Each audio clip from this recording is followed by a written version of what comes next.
7 massive UFOs were moving in perfect formation on the radar screen. Alaska Air Traffic Control had never seen anything like it.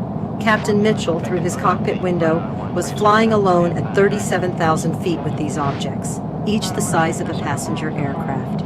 And the most terrifying part, they had seen him too. Welcome to Shelley's Mysterious Files. The story I'm sharing with you today covers an extraordinary case that occurred during the winter months of 2018 in Alaska's airspace. What happened to cargo pilot Captain James Mitchell was so unusual that it caught the attention not only of UFO researchers, but also the Federal Aviation Administration. Let's begin. Welcome, James. Thank you for being our guest. Can you tell us about that night? Which route were you flying? And at exactly what times did you experience these events? Hello, Shelley. First, I want to thank you for inviting me as a guest. I can never forget that night. 6 years have passed, but I remember every detail. December 15th, 2018, Saturday night. I was carrying cargo from Anchorage to Seattle, a routine flight with a Boeing 747-400F. It was exactly 11:30 p.m. Alaska time. I was in stable flight at 37,000 feet. Flying at night in Alaska requires quite challenging conditions. How was the weather that night, and what was your visibility distance? Actually, it was a perfect night. Clear sky, flawless visibility. Such clear weather is rare in Alaska during winter months. Wind was calm, no turbulence. Autopilot was on. Everything was routine. It was truly a perfect day for a comfortable flight. How many years have you been working as a pilot, and have you experienced any abnormal situations on Alaska routes before? I've been flying as a commercial pilot for 25 years. I've been working Alaska routes for 8 years. Northern lights, meteor showers, strange weather phenomena. I've seen them all. But what I saw that night didn't resemble any of them. What did you notice first? How did you discover these UFOs? I first noticed it on the radar screen. 7 contacts started appearing on the primary radar. They were in formation, arranged in a perfect V shape. At first, I thought they were military aircraft. How big did these contacts appear on radar, and how were they different from normal aircraft? Each one appeared as big as a 747 on radar, but they had no transponder signals, no call signs, and their speeds. Shelley, this was impossible. One moment they were stationary, the next, they were reaching 2,000 knots. 2,000 knots? What does this mean in terms of normal aviation standards? Commercial jets do maximum 600 knots. Military fighter jets can reach 1,500 knots, but 2,000 knots. This is impossible with human technology. And the strangest part, there was no sonic boom. When and how did you report this situation to air traffic control? I immediately called Anchorage Approach. Anchorage, Atlas Cargo 447.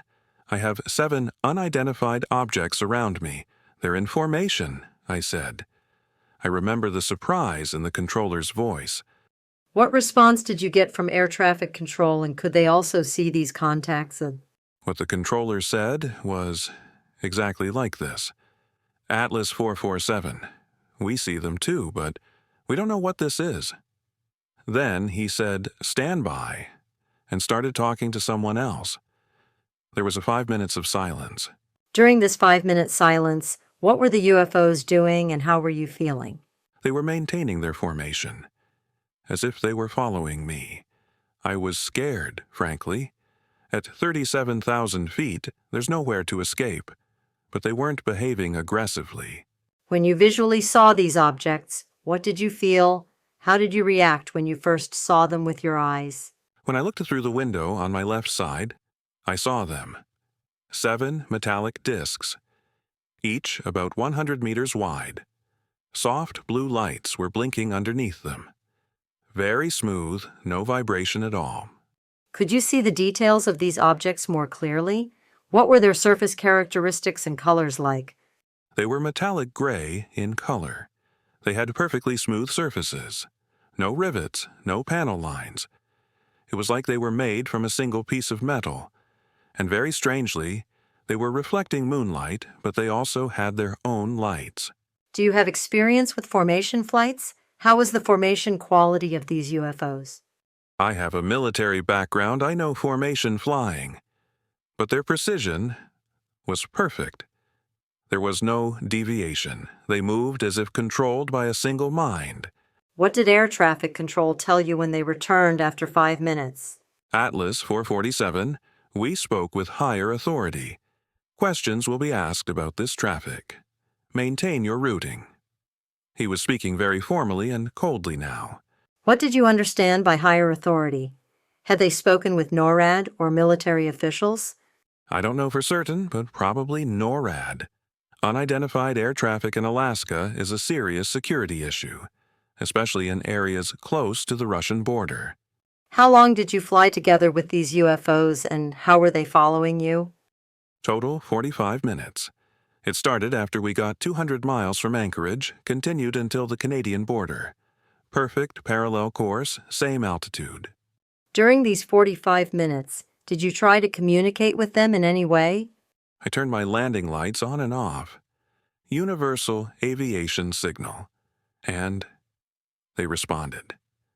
They also blinked their bottom lights. We repeated this 3 times. How did you feel when you saw them respond? How did this communication affect you? It was incredible. It proved there was intelligence. It was no longer just unknown aircraft, they were intelligent beings. My hair stood on end. How did they separate from formation? Did they disappear suddenly, or did they move away gradually? Something very strange happened at the Canadian border. They all made a 90-degree turn at the same time, went in the north direction. Their speeds were no longer measurable on radar. How did the moments of disappearing from radar occur? Did the contacts disappear gradually or suddenly? They completely disappeared within 3 seconds. They were there, in one frame on the radar screen, gone in the next frame. Vanished completely. What procedures were applied after your landing in Seattle? Did authorities interrogate you? FAA investigators came 2 hours after landing. Detailed interrogation for 4 hours. They recorded everything. Very professional, but very serious. What kind of questions did they ask you during this interrogation process, and what was their approach? They asked about the timeline over and over. They showed me the radar data, tried to verify it. They did alcohol tests, medical examination. It was as if they were treating me like a suspect. What's the status of the radar records? Are these data still available, or have they been classified? FAA took the radar data, but I had saved my own GPS tracks. That data is still with me and shows everything. Can traces of this encounter be seen in your GPS data? What kind of anomalies are there? There are strange gaps in the GPS tracks, as if we experienced signal loss. And the magnetic compass showed 15 degrees deviation at that time. Did you find a technical explanation for the magnetic compass deviation? Is this a normal situation? I'd never experienced such a thing in 25 years. Compass deviation only occurs in strong magnetic fields, but there are no such natural sources in Alaska. How was the airline company's approach after this incident? Did you have problems at work?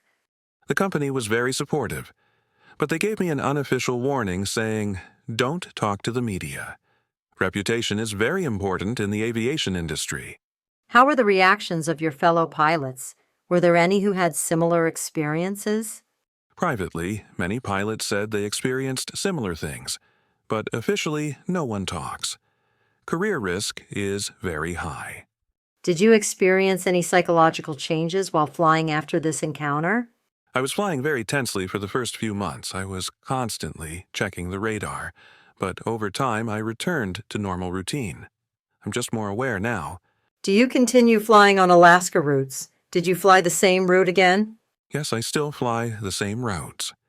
I've passed the same area hundreds of times, but nothing like that night happened again.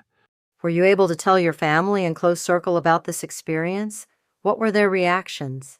I told my wife immediately. She believed because she knows me, but I didn't tell the children their friends at school might make fun of them. Did UFO researchers or investigators reach out to you? Was there a scientific study about this case? MUFON investigators contacted me. They did a very detailed interview. They brought radar experts, analyzed the GPS data. What were the results of MUFON's analysis? Could they find a scientific explanation? The report said genuinely unidentified. It didn't match known aircraft. There were movement patterns that violate physics. Did government agencies make any follow-up contact with you regarding this case? Phone calls came from FAA occasionally for the first 6 months. They were doing status checks. Then it completely stopped, as if the case was closed. How did this experience affect you in terms of life philosophy? Did your thoughts about the universe change? Of course it changed. I now believe we are not alone, and their technology is much more advanced than ours, but they seemed friendly. Which observations about otherworldly technology affected you the most? Silent flight and impossible speed changes. It doesn't comply with our laws of physics. It was as if they were ignoring inertia. It could be anti-gravity technology. How do you evaluate this encounter in terms of Alaska's strategic location? Alaska is very strategic. Close to Russia, there are military bases.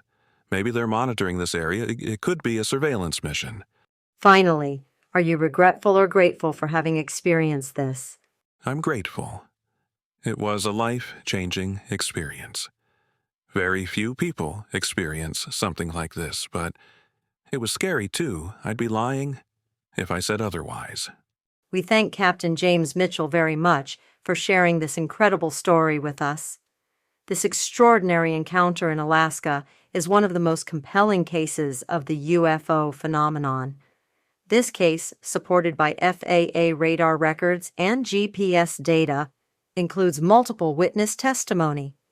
Anchorage Air Traffic Control's confirmation significantly increases the case's credibility.